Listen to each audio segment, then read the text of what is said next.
Disclaimer: this content is intended for mature audiences only. Viewer discretion is advised. My name is Leah, I'm 46, and I've rewritten this opening sentence 5 times. I'm not sure why it feels so hard to tell the truth when it's been sitting on my chest like a stone for years. Maybe because once I say it out loud, I can't pretend anymore. It didn't happen all at once, the loneliness. It crept in, slowly, like fog through a cracked window. And by the time I realized how cold it had gotten, I was already shivering in a house that used to feel warm. We were married for 21 years. Matthew. He was kind. Steady. The sort of man other women envied me for. He made dinner when I worked late.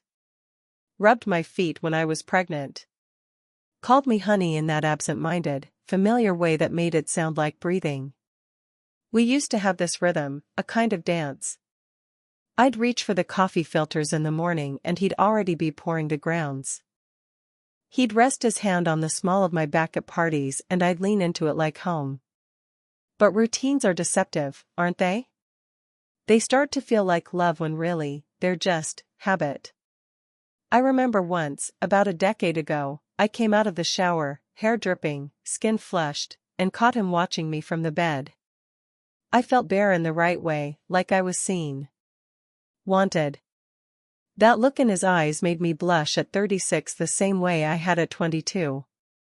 But somewhere along the way, that look faded. He still glanced at me, sure. Still kissed me goodbye in the mornings. But the kiss started to miss my mouth, just slightly. It landed half on my cheek, half on air.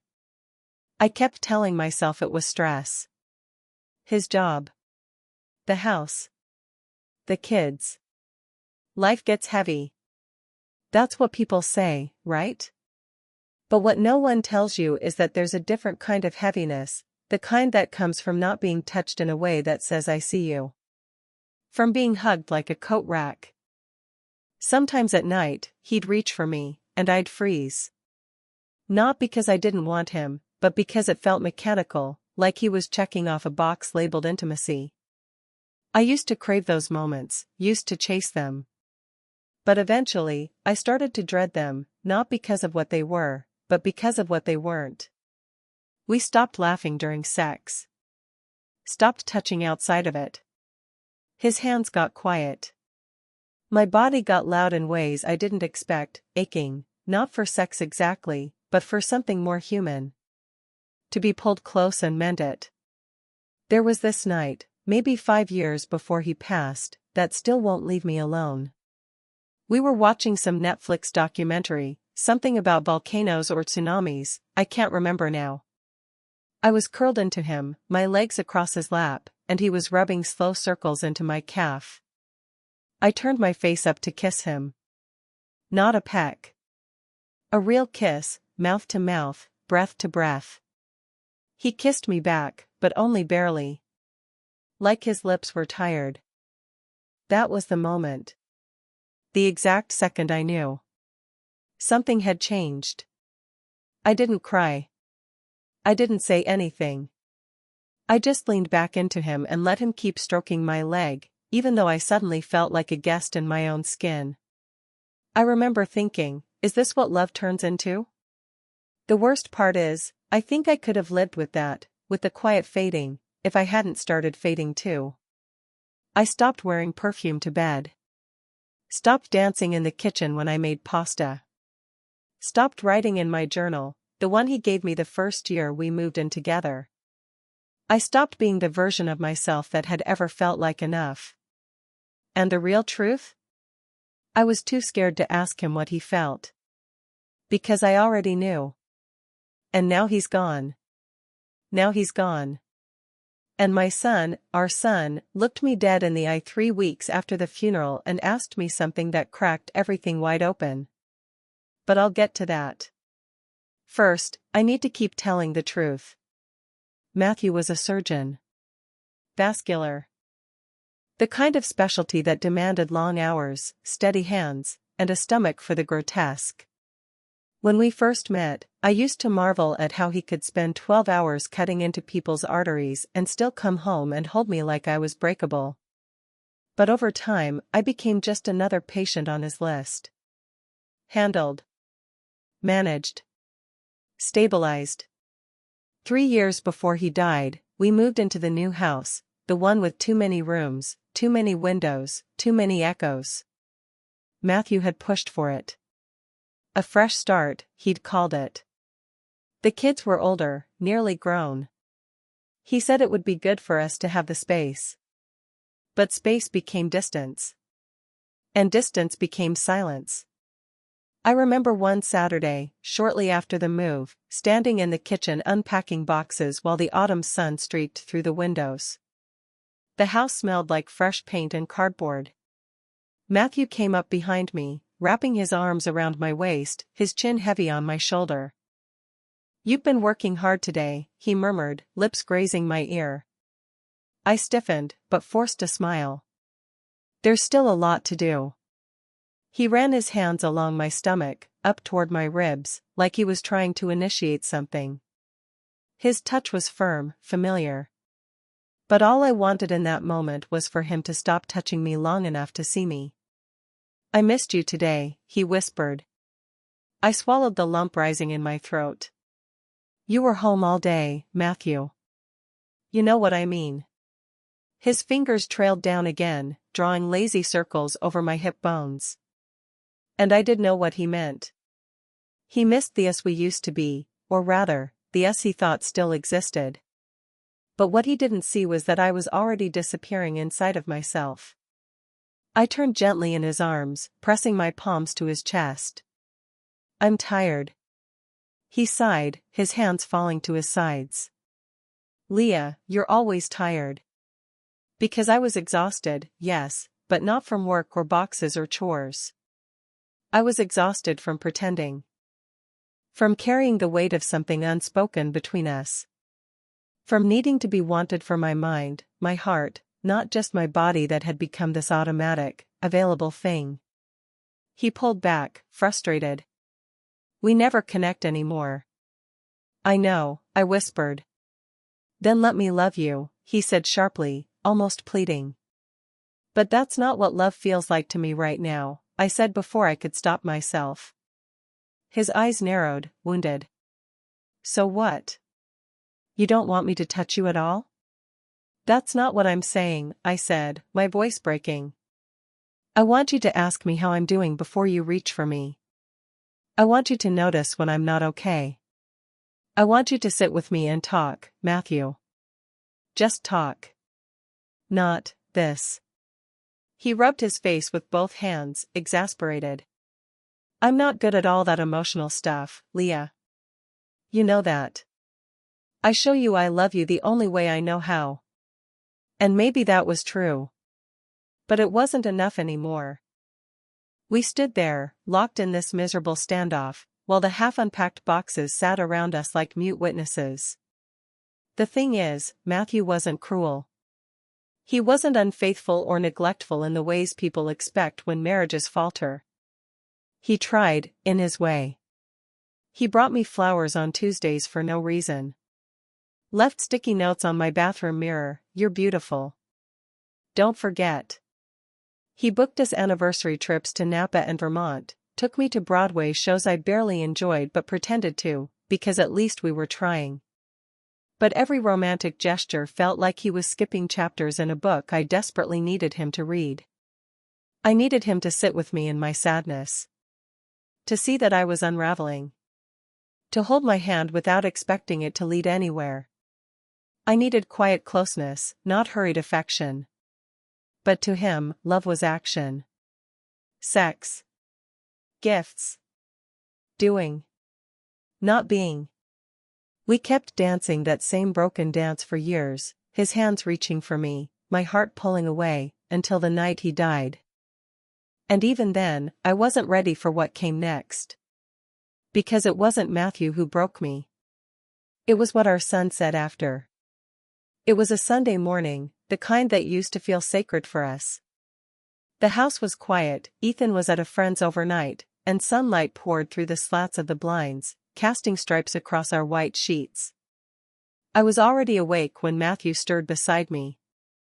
I felt his hand slide across my waist, warm and familiar. He pulled me close, pressing his chest against my back. His lips brushed the back of my neck, lingering just a little too long. "Good morning, beautiful," he whispered, his voice still rough with sleep. I froze, my body tense beneath the weight of his arm. My stomach tightened. "Here it comes." His fingers traced lazy circles on my hip. The circles grew smaller, lower. I wanted to relax, to melt into him like I used to. I wanted to feel desired and safe. But instead, my mind spun in circles, calculating, anticipating, dreading. Not because I didn't love him. I did. But because I knew exactly where this was headed. It was always headed there. He nuzzled into my hair. We have the house to ourselves," he murmured with a soft chuckle, his breath warm against my ear. I swallowed hard, forcing a smile. "Yeah. Nice, huh?" I heard the hopefulness in his voice when he said, "We could stay in bed a while longer." I hesitated. Just a second too long. Long enough for him to notice. "You okay?" he asked gently, his hand pausing mid-stroke. I nodded quickly, too quickly. Yeah. I'm thinking about the laundry and groceries. I've got a lot to do today." He exhaled, his breath puffing against my neck like a sigh of defeat. But then his hand slid under my camisole, fingers brushing over my bare skin. I flinched, barely perceptible, but I felt it. That tiny involuntary recoil. My body betraying me again. He noticed. His voice softened, careful. "Leah, don't pull away from me." "I'm not," I whispered, eyes fixed on the window. "You are." His tone was still tender, but there was something wounded beneath it. "Lately you always do." I squeezed my eyes shut, feeling the familiar surge of guilt rising in my throat like bile. "I'm sorry, Matthew. I'm tired." "You're always tired," he said softly. Not accusatory. Just sad. I sat up suddenly, pulling the sheet around me like armor. "Maybe I am." Matthew sat up too, running a hand through his messy hair, studying me like I was a puzzle he couldn't quite solve. "Leah," he said carefully, "I know things haven't felt the same. But we can't keep pretending this distance isn't there." I bit my lip, my chest tightening. "I'm not pretending." "Then what are we doing?" "You won't talk to me, you barely let me touch you, that's not fair," I snapped, my voice sharper than I intended.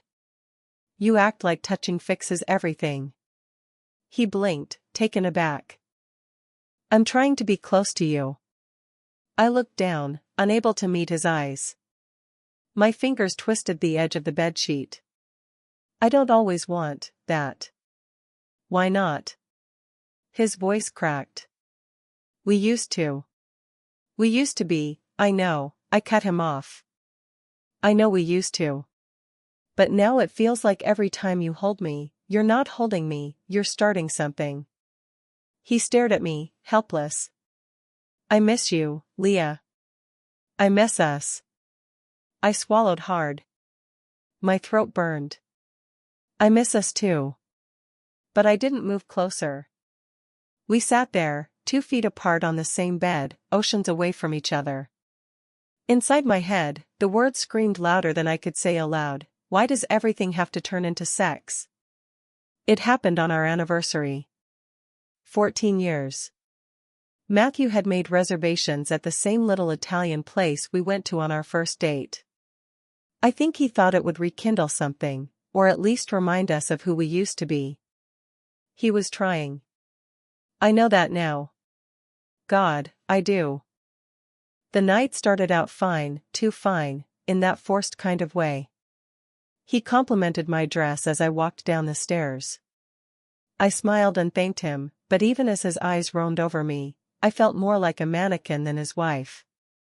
The restaurant was dimly lit, with flickering candles on each table. Soft violin music played from a corner speaker. It should have felt romantic. Safe. Instead, my skin prickled with a tension I couldn't shake. The waiter brought out a bottle of wine Matthew had pre-ordered, the one we'd had on our honeymoon.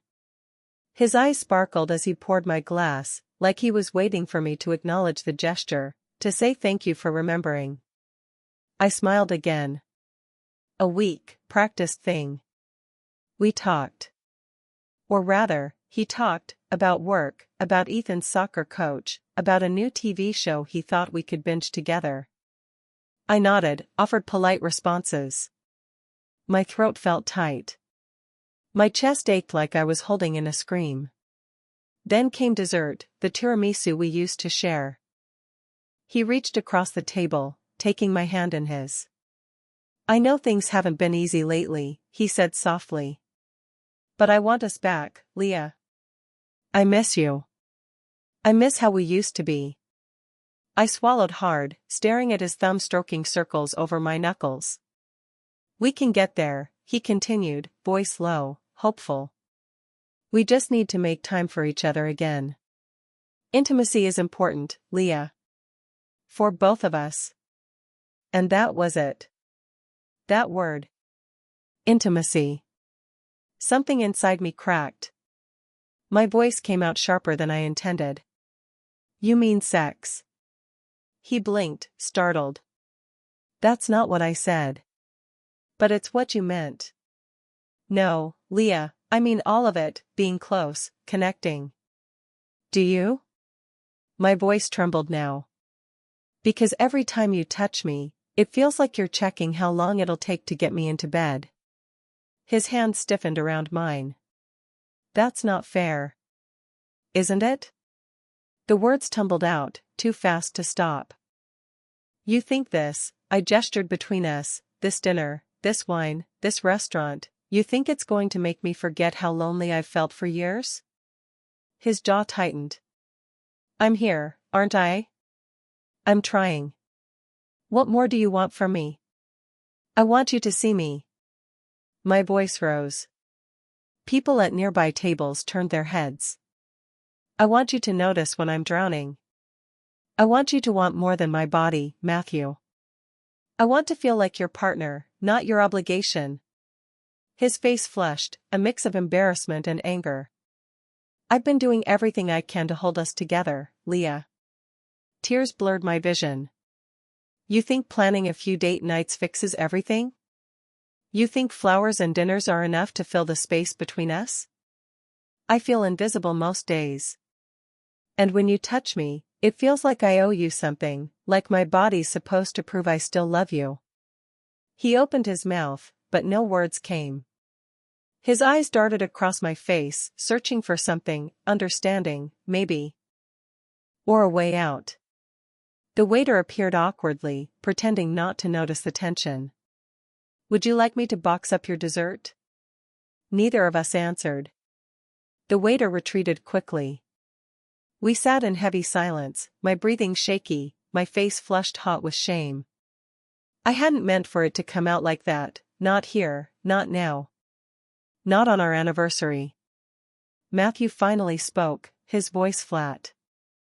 Maybe we should go. I nodded, unable to meet his eyes. The ride home was quiet. His hands gripped the steering wheel tighter than necessary. My tears dried on my cheeks, leaving salty streaks that I didn't bother wiping away. When we pulled into the driveway, he sat in the car a moment longer, staring straight ahead. I don't know what you want from me anymore, Leah, he said quietly, almost defeated. I wanted to answer. I wanted to say I don't know either. But I just stared at my trembling hands in my lap, too ashamed to speak. I never said those words that night. And now I never will. The days after that night passed in a gray blur. The house felt colder, quieter, and not just because the argument left a heavy silence hanging between us. It was as if the warmth had seeped out of the walls, the spaces between us growing wider and more empty with every passing hour. Matthew barely spoke. When he did, his words were clipped, careful, as if he was afraid any longer conversations might shatter something fragile inside him. I caught glimpses of his sadness in the way he stared out the kitchen window for minutes on end, or how his shoulders slumped when he thought no one was looking. One evening, I found him sitting on the back porch, a glass of whiskey in hand, the sunset fading behind him. He didn't look up when I approached. "Matthew?" He shrugged. "Long day." That was all. It hurt, seeing him like that, so shut off, so far away. I wanted to reach out, to pull him close, but I was afraid of rejection, of making things worse. Sometimes I caught myself watching him when he thought I wasn't paying attention. The way his eyes crinkled at the corners when he was focused on something, the small crease between his brows when he worried about work, the faint tremble in his jaw when he tried to hold back emotion. He wasn't the villain in this story. He was just as broken, just as lost. But I was tired, so tired of feeling invisible in my own marriage. I missed the way he used to touch me, not just with his hands, but with his eyes, his presence. I missed the warmth of late-night talks and lazy Sunday mornings. I missed feeling like I mattered. Most of all, I missed him. Yet, whenever I tried to bridge the distance, my words caught in my throat. How do you tell the person you love that you feel abandoned without making them feel blamed? How do you ask for more without sounding desperate? One night, after Ethan was asleep, I sat alone in the living room. The quiet was deafening. My mind drifted to the moment before Matthew's death, the way we had grown apart, the words left unsaid.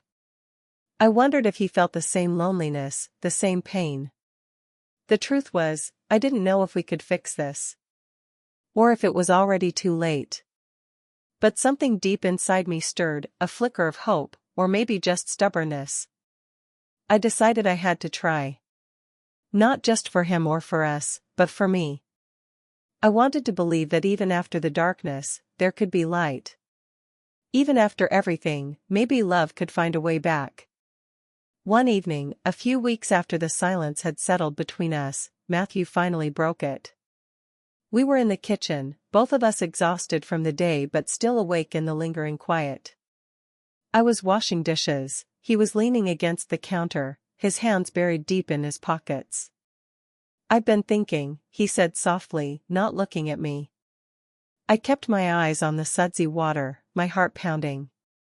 "Maybe we've been trying to hold on to what we had, instead of figuring out what we need now," he continued. I turned slowly to face him, noticing the vulnerability there, the same vulnerability I'd been so afraid to see. "I don't want to lose you," he said. Neither did I. We talked then, really talked, for the first time in months. About how we felt, what we missed, and what scared us. About boundaries we needed to protect our fragile connection, about giving each other space without shutting the other out. It wasn't easy. There were tears, moments of silence, and honest confessions I hadn't dared voice before. But as the night wore on, the distance between us softened. When I finally leaned into him, his arms wrapped around me with a tenderness that spoke more than words. He rested his forehead against mine, and for a moment, the house felt warm again. We didn't solve everything. We didn't pretend the pain hadn't been there. But we started to find our way back, not to who we used to be, but to who we could be now. Later that night, Matthew fell asleep on the couch. I watched him, so real, so imperfect, and felt a quiet hope bloom inside me. Maybe love isn't about perfection. Maybe it's about showing up, even when it's hard. Maybe it's about trying, again and again. And maybe, just maybe, that's enough. If you'd asked me years ago what love looked like, I might have given you a fairy tale, two people always in sync, passionate, unbreakable. But that's not how it really is it? Love is complicated. Messy. Sometimes it's tender and warm, sometimes it's cold and confusing. It's not just about desire or grand gestures. It's about the quiet moments between, the spaces where vulnerability lives, where you either reach out or retreat. I learned that desire isn't just physical. It's emotional. It's the feeling of being seen when you're at your most raw and imperfect. It's trust that the person holding your hand won't let go, even when things get hard. I learned that intimacy isn't always sexy. Sometimes it's sitting silently beside each other, letting the weight of your shared history fill the room. Sometimes it's crying alone, and sometimes it's admitting you're afraid of losing yourself, afraid of losing the other. I learned that you can love someone deeply and still feel lost. That love doesn't guarantee happiness or connection. It's a choice, a daily decision to try again, to be present, to hold space for pain and hope alike. Matthew and I, we weren't perfect. We stumbled. We hurt each other. We withdrew. But through all that, I found strength I didn't know I had. I found compassion for the man I loved, and for the woman I am becoming. Whether he stayed or left, whether we rebuilt or broke apart, I carry the lessons with me. The heartbreak, the longing, the quiet moments of grace. And if there's one thing I want you to remember, it's this: love isn't about losing yourself to someone else. It's about finding yourself, fully, fiercely, and letting someone in to see all of it. No masks. No pretenses. Just truth. That's where real connection begins. And sometimes, that truth is enough.